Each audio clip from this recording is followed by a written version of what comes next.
Ouais, salut à nos téléspectateurs. Baldinho surtout, il y a chaîne yo Bolingara Mingi DML TV original. Bandeko lelo toye na nouvelle à propos il y a sortie provisoire ou bien liberté provisoire, il y a VK. Donc monsieur Vital Kamerhe. Alors ce tozongi moi mukesi mabandeko na ngai. Tokomona ete ka oyo ezali ka oyo bomi batu ebele. Affaire Vital Kamerhe ezali affaire oyo ezo sala makelele. Pe ekotika jamais ko sala makelele. Kino vérité vraiment ekoyebana ou soit mbongo ekozala remboursé na trésor public.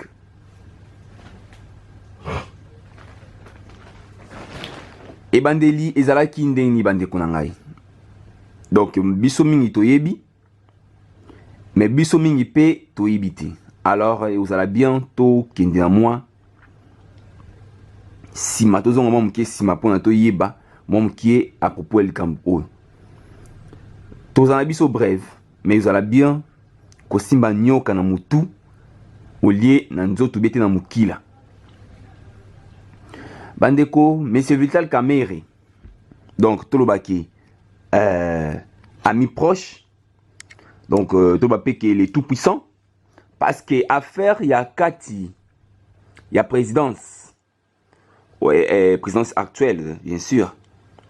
Vital Kamerhe azalaki na nguya absolu. Vital Kamerhe abandaki ko contrôler presque tout na kati ya présidence, voire même ba ministère mingi ezaki contrôlé par yi. Bandeko accord ya Genève et simbaki te obiso tutoyebi oyo esalaki makelele makasi oyo ba candidat na kati wana bazalaki ya makasi. Bazalaki M. Félix Antoine Tshisekedi na M. Martin Fayulu. Où est créé qui va problème? M. Martin Fayulu na kwenaye M. Félix Antoine Tshisekedi pe na kwenaye. Alors ndenge accord wana simbaki te pour abisa candidat commun face na monsieur Joseph Kabila. Alors bloc bango sala oyo ya lamuka bakabwani bande kotango esimbite bakabwani mutu akina kwena ye. Monsieur Vital Kamerhe a préféré okende na coin ya monsieur Antoine Tshisekedi bakina kati ya Nairobi bakine ko négocier par rapport à ndenge bakoki ko sala pour être base à la candidat na présidence Peba bâti record contre M. Joseph Kabila. Mais selon les soleils zalaki que M. Vital Kamerhe il fallait à la premier ministre, donc il fallait simba primature soki M. Antoine Tshisekedi abimi président de la République. Alors koyoka na wana tango baye na kati ya king réalité zalaki mususu biso tutoyebi et simbite parce que constitution mende ko défendre ba test mobo ya makasi wana o esali ete M. Vital Kamerhe azwa primature te.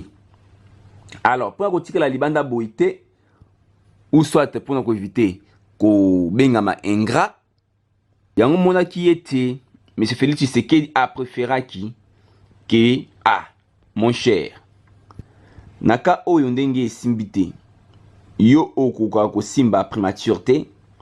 Alors on a préféré ozala directeur ya cabinet nangai, donc ozala directeur ya cabinet ya président de la République pour na ba affaires diverses. Alors nde isimba kibongo mais tout monaki batu bakufaki mwa mingi, batu bakufaki mwa mingi Bon, toki jamais ko pointer doigt qu'ils allaient poison parce que natango un peu Covid pezala ki na moto Covid pezala ki na moto makasi. Donc on te parenthèse to éviter ceux qui poison ou bien téma Covid mais ils allaient qui vraiment donc ba mort bouillon qu'ils allaient qui to ba mystérieuse quoi. Ba mort ils allaient qui mystérieuse. Ba to kufi moi mingi surtout na quand oyo ya UDPS. Parce que Torobo n'a jamais que M. Vital Kamerhe, malgré Azalaki, il y a des cabinets, il y a président de la République, mais Azalaki n'a parti politique naïe. UNC. Donc, Azalaki, il peut le coup la bloc, bah, créer qui il y a UNC na UDPS. Alors, président de Vital Kamerhe, Azalaki était yende, kaka, il fallait Azalapré, il y a président de la République, et non parti politique naïe. Tant que makambo na terrain en amiable ba ami ba sangani ba yokani ya mona ki VKP aki na batu na ye ebele nakati ya présidence de la République mais ba mort e banda ki koleka nakati ya présidence de la République ezalaki mingi ko toucher na quand ya UDPS donc parti au pouvoir parti à président de la République. Et maintenant qu'il a créé un problème sérieux, tout le monde a un obisson surtout. Patrice Okandolo, Balobela Likambango. Babechul, Balobela Likambango. Pasteur Guy, Balobela Likambango.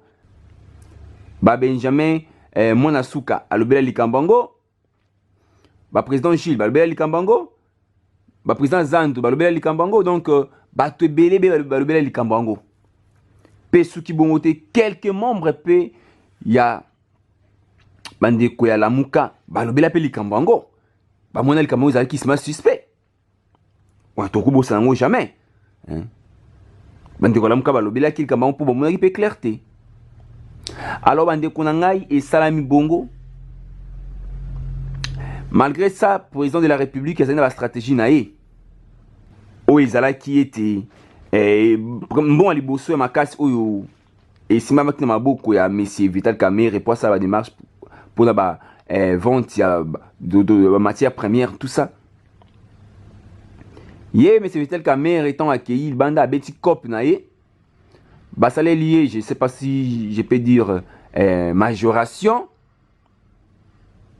ou ça te diminution na évité mais bandima qui ça la réduction il y a 15 pardon, il y a 10%. Voilà. Bon, et bien, vraiment, il m'a qui. Oh, mais c'est Vital Kamerhe, il y a qui commission.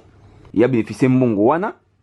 Donc, première, il y a vraiment ça qui était. Batoba, comme déjà, Kolo, Bezala qui par rapport à Yango. Alors, et ça, au Salama, au Yuata, monsieur Félix Tshisekedi. Balobela qui est par rapport au Kambango yo au sala ndenge nini boyi uzaka ta présidence muto tie pembeni wana azoliane bambongo abiki non izali eloko moko boyi na komba benga ngo cop ke eloko za boyi mais muto bedi chita sima mais le kabina toujours clair benga ngo cop izali kambo izala déjà to kutango mais to sala tout le kamo izala éliminé ouza qui selon défense ya yemoko président de la République nakati ya Angleterre alobela kango et tout ça. Je vais vendre dans le kimia.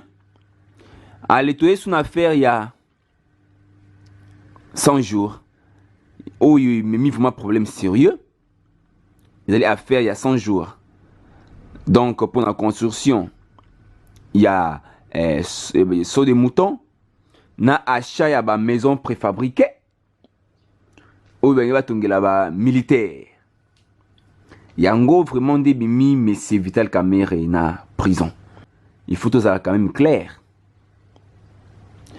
Mingi ba tindi message ote, mais c'est Vital Kamerhe est innocent jusqu'ici parce que ba preuve o il a kisi que il a su bambongo, hein, ba indice ozo la que il a ibi bambongo ezate parce que ndenge mais c'est Vital Kamerhe va ko défendre.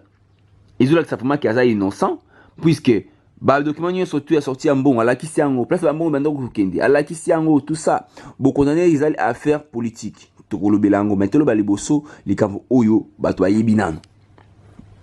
Affaire saut de mouton.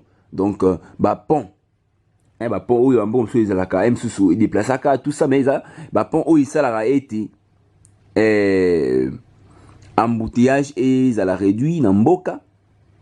Et puis ça fait beauté parce que ça fait beauté quand même, image bien. Ou les arabes qui boulevard, ou les arabes qui prince macadam car il y a tout droit et tout ça. Bilo quand ça la rappelle bien.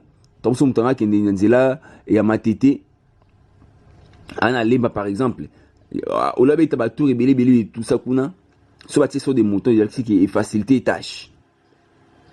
Et faciliter tâche. Oh kenenga ba kene tout droit, oh kende matete à 4 cibles ko la pont donc bilo mo bongo. Alors mbongo il y a 100 jours biso tout yebiango ezalaki vraiment clarté. Mais tete ali kambango nyonso tout ezalaki mais c'est vital kamere. On est aussi mbongo wana nyonso tout parce que ezalaki na mutu na ye. Ke musala oyo ezana mutu na yo. Mbongo oyo ezana mutu na yo. Sala musala comme il faut na temps prévu pour batu bakuka ko bénéficier. Alors bandungu ezalaki ya ndenge na ndenge par-ci par-là ou non Amida Sali compagnie moko boye anonyme oyo ke MCVK azo mbongo azo injecter na kati kuna pona nini bakabola mbongo na mwasi na ye. Oh non compagnie wana ezali compagnie mo ezali agréé te et sali boye tout ça bambongo bi na banque centrale et qui na ba voix oh il fallait pas ekende oyo loi défenda. Parce qu'ils ont un compte mobimba oyo ba transaction il faut salama. Bon en espèce boye na komamba Congo ezaki souté par rapport ya ndenge politique yonde ko kendele. Mbongo bibi na banque centrale et qui n'a pas ya mutu mutongo bibi mbongo na ndaku na ye pour na lobi na tongo ba pesa compagnie moko boye et ça la misala etc. Donc il crée un problème au sérieux. Parce qu'il faut tous à l'assurer certains qui battent FCC ndé mutu bala musaki si j'ai oyo et non bata UDPS. Parce que tant embouteillage les gars qui moins mingi à niveau à Congo bata FCC ba biki non trop c'est trop et le koni ba otonga o ici la raté. Dit on va fongo li ba nini ba ngoni ba tol place chantier zalaki ba monique musala wan ezozangie belle pona ici là. Mais tant ba pesa qui déjà prévu. Oyo compagnie ma pendima déjà charge. Babi non. Boy to koko tinyete embouteillage ndenge oyo. Batonga ba kinanzela aéroport ba ko kindete pour embouteillage modèle oyo. Non, il faut télémer là et loko oyo. Donc ba koti saki ba document na bango na ministère public ou na ministère de la justice pour batala makambo oyo ezoleka na niveau ya Congo.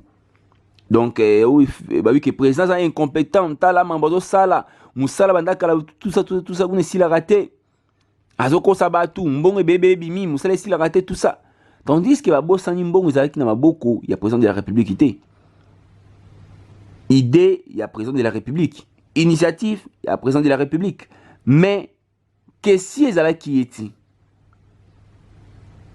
fiscalisation ezali eti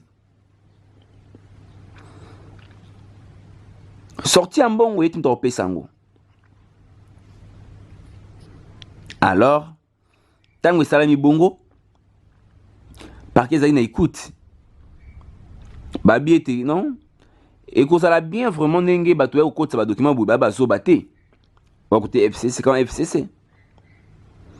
To benga non mais c'est vital kamere, aya nanu, azano invité awa, aya to yokaye par rapport à musala wana. Basine mukanda tout le monde qui évite caméra a des joies qui na moni les traité na salibo et tout ça il y en a qui d'arrêter n'a qui se représenter puisque lettre on les équipes clarté. OK, ça va pas de problème tout ça bolimbi c'est par rapport à lettre qui clarté mais ce que lettre sous en gros vous êtes très clair il y a kaka répondre oyo avant mais c'est vite caméra abima yimuko ande koloba yango ma femme ndenge nazo kende boyi contrôler bana puisque naza sûreté ki nakoki kozonga ayebaki ndenge nini entre parenthèses groupe na ye ubete parti politique ya M. Vital Kamerhe Et Lobaki, et Salaki Makelele, tout ça.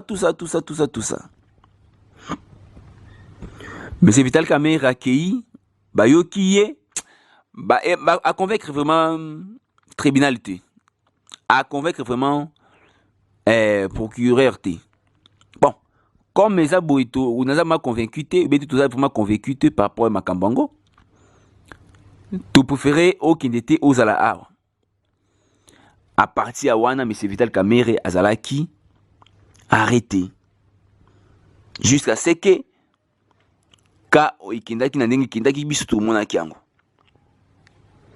Azalaki condamné. Alors condamnation na ye ya on tozo lobela ki sala ba problème ya ndenge na ndenge. Et ça a trois aspects par rapport à la condamnation au M. Vital Kamerhe. Puis, peut-être problème politique. Parce que vous avez déjà proclamé victoire avant la guerre.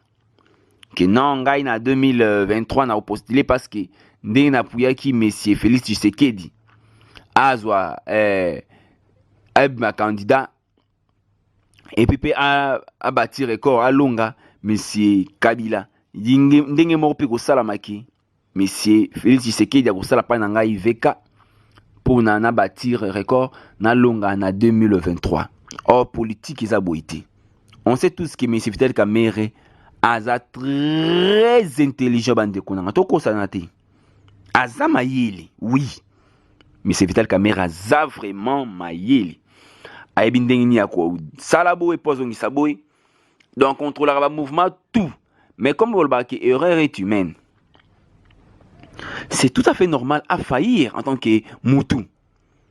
Mais il comment quoi moukié, or il comment dit le bing est fatal pour naï. Aza condamné mais tourgi jamais qu'on écarter ni qu'on exclure sa capacité, son intelligence, sa sagesse. C'est un homme sage. Jusqu'ici, c'est un homme sage. C'est un homme intelligent. Voire même très intelligent, stratège. Donc, Aza a capacité et belle au Moutou. Vraiment, au Yako Zanango. Vraiment, en tout cas, félicitations, M. Vital Kamerhe, pour Namaïle aux Zanango. Mais, Dingerère et c'est sur Jackie, fatalité, et Koti et Mounani. Non, on a la présidente en 2023. Tant que politique, bah ça la rango boiti. Alors, peut-être. Présidence, bien des partis politiques qui au pouvoir, UDPS, bah, des joueurs qui contre intelligence naïe. Ndé basala qui était par rapport à batwande ou kufanakati ya cabinet, le président de la République. Par rapport à bande monaki, UNC zaki na pour makasi nakati ya présidence. Par rapport à bande ko monaki, M. Vital Kamerhe a roki kolonga en 2023. Et vous allez bientôt écarter à Longwa. Ndé ba kombe zali makasi wana yomba sala ki ba livrer. Oueza aspect. Oueza li aspect ya liboso. Aspect ya mibale peut-être na quand ya FCC. FCC a remarqué qui était. À lire Oyo, mais c'est ce qui est nango par rapport à la justice. Azali intoxiqué par M. Vital Kamerhe. Donc, Bandé de Kolobaki, est-ce que Vital Kamerhe, n'endengi tout ça qui est kuna pour contrôler le mouvement? Il y a Félix Tshisekedi dans ce sala pour la 2023 pouvoir Oyo soi-disant ba simbisa qui est. Ezonga maboko ya FCCT makantizaki angwana. Alors Vital Kamerhe tout ça qui est place wana mais tout ça on appelle clarté. Est-ce que atrahi na ebisoté Vital Kamerhe azali obstacle de ça a été to atteindre vraiment monsieur Félix Antoine Tshisekedi. Alors vous allez bientôt créer les problèmes sérieux pour être monsieur Vital Kamerhe a postulé en 2023 de 1, P de 2, ce qui va atteindre M. Félix Tshisekedi dans tout tokoka. Parce que Caméra za produit na biso to yebi ndenge nini asala makambu. To yebi ndenge nini aza fort na côté tali manigance. Soki asattaché vraiment makasi na monsieur Félix Tshisekedi biso to kozwa place moko te ya kota. Donc porte entrée kozala te. Alors ils allaient bien to créer ba problème to kotisa. Et c'est vital Kamerhe na boloko pour terre comme vide to luka porte ya côté là na présidence. Dans cette époque là, monsieur Tunda Waka Sendazaki ministre de la justice. Ou après il y a des missionnaires qui peuvent makambo. Oh, mais le ont très bien. Qui ngai attend la longue nangai. Attend à déplacer dans ndenge nyo surtout. Mais quand il y a Vital Kamerhe et ça va fouiller parce que ben 10 il y a beaucoup de saleté. Oh yo bato accusé li et ça na kata na maboko nangai. Ben 10 il y a vol et ça maboko nangai. Ou il y a détournement to lo babongo. Alors attends longo nangai mais c'est Vital Kamerhe azaf masouye. Mais c'est Tunda Waka Sende a démissionné tant que ministre de la justice. Mais c'est Vital Kamerhe na prison. Oui, mais qui molimo ya Messier Yani. Paix à son âme, wazaki juge à Liboso, wazaki ko sambisa Messier Vital Kamerhe. Juge Yani a Koufaki mort mystérieuse. On ne sait pas jusqu'ici ce qu'ils allaient côté à FCC. Donc c'est-à-dire que côté à quand il y a autorité morale à cette époque-là, mais c'est Joseph Kabila Kabange. Ou soit elle est côté à Messier Vital Kamerhe dans UNC. Tout est habité. Ou soit bah, tu as eu de pèse. Tu es habité. Juge Yani Akoufi. Ti Azaki changé. Ti mais c'est Vital Kamerhe Azaki condamné pour Nathan Moulay. Alors na condamnation na ye ba témoin ba maki moi ebelé. Na quand au bande ko appuyer na quand ya mususu. Quelques indices où il a kisaki que M. Vital Kamerhe vraiment azali inclus dans makambo oyo malgré clarté vraiment et mon agité.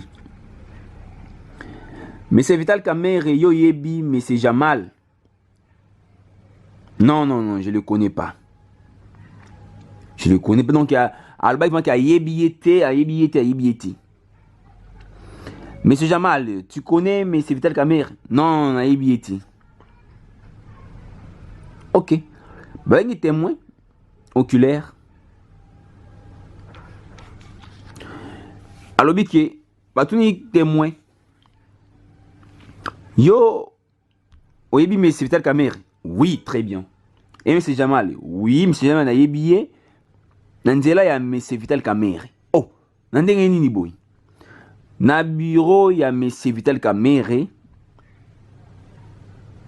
Nde nakuta M. Jamal. Ah bon, oui. M. Vital Kamerhe, vous aurez reconnaître que M. Oyo. Aya na bureau déjà? Oui, aya na bureau déjà. Ok. Ake pour na affaire nini? Oh, affaire ya boy, tout ça. Mais affaire ouais kasi yango te muto esangisa yo na M. Jamal. Oh bien sûr, na mona kaka libanda msu na moni kuna libanda kabide na ngai. Bilo mo bon nazo matante ki ya kovanda na ye to so la soki ndenge nini wana. Et ces messieurs là donc alobi ki non. So boy izali ezaba aventure. Nga na yebi M. Jamal na eloko musu te na yebi na affaire oyo ya ba achat. Il y a une maison préfabriquée. Dans il y a M. Vital Kamerhe. Donc, pas les bossos en one toki de moula immunité où il a accès à indice que M. Vital Kamerhe a ne combat quelqu'un makambo. M. Vital Kamerhe au Québec aux ambons na banque centrale. Oui. Ministre de la Finance. Azaki au courant ou pas? Azaki au courant, oui, bien sûr. Alors, na voix ni okende ko so mbongo wana voix normal oyo parce que vous allez très intelligent oyebi loi ndenge bongo bimelaka oyizali kambo ya lelo te ozala na tango wana tango makambo ezosalama ozalaki dans cette population nazo se souvenir encore azalaki président ya Assemblée nationale.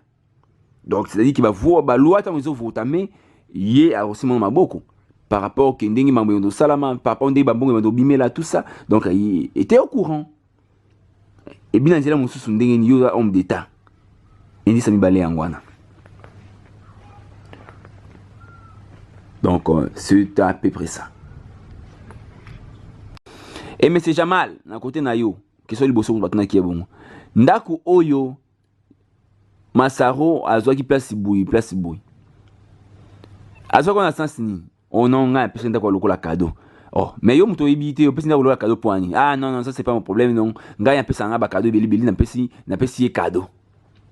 Donc niyo studio na kati ba affaire Vital Kamerhe avant na prison. Mwana ya tatu Jean Bedel mpiana bah pourtant qui est Bouzoba alors était innocente. Monsieur Jamal Oyebi Monsieur Masaro non. Monsieur Masaro Oyebi Monsieur Jamal ah non non Oyebi était ok bien sûr. Yemoko mère ami d'Azal qui inclut la fille y a papa chéri Souraya Azalaki inclut indirectement s'il vous plaît. Parce qu'il y a des inclusions directement et indirectement. Indirectement, c'est-à-dire que pota qui est poto. Sikoyo, Monsieur Masaro, ndaku oyo ozwaki na modèle nini. Oh non, ndaku nazwaki ngamo nazwa na mbongo na ngai na sombaki ndaku oyo, mais na préféraki ki onatia na kombo ya mwana ya mwana ya Shibe Mpiana Souraya Mpiana. Ah attends que qui oh non na moni lokola mwana kazi na ngai parce que azali donc mwana ya mwasi ya grand frère na ngai azali lokola mwana kazi na ngai ya on sala ituki nazwa na pesa ye na tshako na kombo na ye ndaku wana tshana na kombo ya Souraya Mpiana. Alors et Salamaki était azaki condamné donc tout le baki majorité bah c'est pas là qui na condamnation na yoana mais jamais to roki ko le baki mutu jamais kozala na côté 100% et créa qui va problème ndenge ma kelele tout ça mais ti et kenda na se église catholique asalaki nyonso po akende kuna komona ye on sait jamais pourquoi ba condamné bazaki beli na kati ya prison de Makala ya kala na ba to catholique ya kala bazala kuna jamais to kutika kuna visite ya courtoisie. Maman Olive Lembe a sala par tous les moyens akutanana a mida chature. Or afinga mida moi c'est Ndumba afinga mida que une femme ne devrait pas être comme ça. Ko changer mi bal le kolo changer bilamba afinga mida ndenge. Mais tant que condamnation, on a qu'on a rendre une visite à courtoisie parce que son mari est en prison. Bah toi, ils ont dans le jeu. Ils ont moyen beaucoup de bateau FCC. Bateau FCC ou ça bateau ya Kabila base wa moyen ya kokota ba ko solana Vital Kamerhe, on sait pas ba solana nini. Bandeko automona na Congo na monde monde na raté et sika kozalati. Alors Vital Kamerhe était condamné, tout le monde va visiter ndenge na tango wana pe Monsieur Nemi Moulania akendaki petit kuna ko rendre visite. Donc chef Mutuko ya FCC akendaki no rendre visite. Alors bande po na to chité na biso na côté ya Benoît Luamba Ouazalaki juge président ba juge na tribunal na cour constitutionnelle. Monsieur Benoît Luamba a flashaki président de la République ngai pression ya kolongola na pouvoir et les king mingi et vous allez bien au protéger ngai na tika na ngai mboka oyo pour cas contraire na kokufa protéger ngai na libota na ngai ngana okena libanda et on a qui na jet privé à président de la République ba voyager na Monsieur Benoît Luamba ti Monsieur Benoît Luamba ba ki na katia mboka oyo ya Belgique avant na yekuna à l'aise à démissionner na pouvoir a démissionné loin la place, a bien protégé, bien gardé. A des voilà qui va se qu'elle belé parce que dans sa jet privé, bah nous recevons la macambo belé na président de la République. Macambo nini ngana yo entre parenthèses. Alors monsieur Bitel Kamere, bah c'est une liberté provisoire. Pour écouter bandaka la déjà ba juge ba boya bandaka la avocat ya Bitel Kamere ya ndenge ba senga liberté et simbate UNC. Ba senga liberté et simbate. Mais jusqu'ici, liberté provisoire, il y a Vital Kamere et mon Nani. Alors, qu'est-ce que ça y a Soukango? Nani Oyo a sali été, mais c'est Vital Kamere abima. Parce que la menace publique, to boye le Congo, tu seras abîmé la prison en minute où ça passe. Pour 2023 est proche. On ne sait jamais sur les cas politiques. Tu éviter. Tu éviter. 2022, ils allaient tant au bando préparé pour l'élection. 2023, élection. Alors, ce qui a bien pour la carte politique, peut-être éviter. Bimana yo, après tout ça, bah, na yo, bah, comment on l'inga, il dépêche pour la nini, 2023, ma boue simba, tu éviter. Ce qui paye, bah, tu y a ministère, il y a justice, tout il y a tribunal, où il y a Gombe, où il connaît que c'est Vital Kamere. Bah, on va salir qui est abîmé à la prison, tout éviter. Donc, c'est une affaire à suivre. Autre piste, qui oui, Azali libéré provisoirement. Alors, bah, commentaire ça là moi bien. Bon, ça va commentaire, toi, bah déjà étendé tout ça kende. État de droit ndeng tout ça kende. Pe makambe belé, toi kolango par rapport il y a oizo les kanambo kanabiso RDC. Bon. Toujours tout ça na ba analyse, toujours tout ça na terrain ya koyé ba vérité par rapport il y a monsieur Vital Kamere ndingi abimboy. Est-ce que ako kimate? Est-ce que a provoqué scandale moko boité? Est-ce que alors tu sais qu'on pas nabino tout développer ensemble dans l'émission Oikolanda. Merci beaucoup. Parle bien. Bon zappé dit. Il y a bino en Oyo de Mbanza London TV. Balobi le meilleur site internet où ils ont la vérité.